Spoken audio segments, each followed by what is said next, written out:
सिटीलिंक बस क्रमांक MH15 GV 7857 Sarda सर्कलहून वारकेच्या दिशेने जात होती।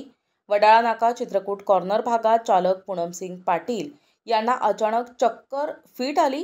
त्यांचे बसवरील नियंत्रण सुटले। चित्रकूट कॉर्नर भागातील फुटपाथला लागून उभ्या असलेल्या एका दुचाकी आणि 2 चारचाकीस बस जाऊन धडकली। यात दुचाकी बसच्या खाली येऊन पूर्णपणे नुकसान झाले, तर चारचाकी यांचा मागील भागाची काच फुटून नुकसान झाले। त्यानंतर बस फुटपाथवर चढली।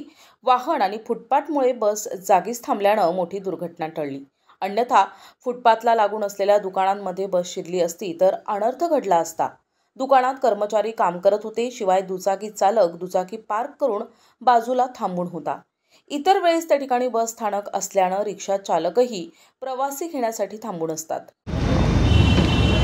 या ठिकाणी जी घटना घडली कोणाच्या चुकीमुळे घडली? काय बसवाल्याच्या ड्रायव्हरच्या दारू पेल होता का ते?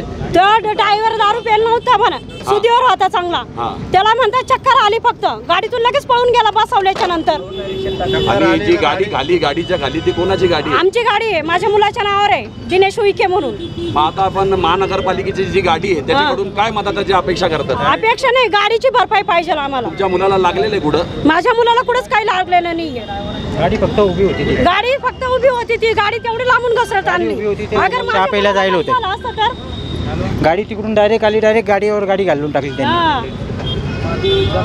आम्ही आता हॉस्पिटल मधून माहिती पडल्याच्या नंतर आलेलो आहे।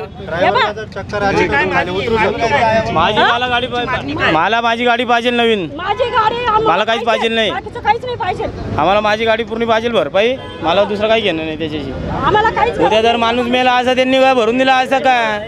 यांच्या बसला एकदा धक्का लागला तर पुरे पैसे भरून घेते लोक। नाही, बस मध्ये नंतर तिकीट चेक करतात, बसच्या खाली उतरवून देतात ते लोक। असं आमच्या सोबत बी झालेलं आहे। आम्हाला आमची गाडी पाहिजे, बाकीचं आम्हाला काही माहिती नाहीये, तशी गाडी हलणार नाही। सुदैवानं घटनेच्या वेळी कोणीही या ठिकाणी नसल्यानं जीवितहानी टळली।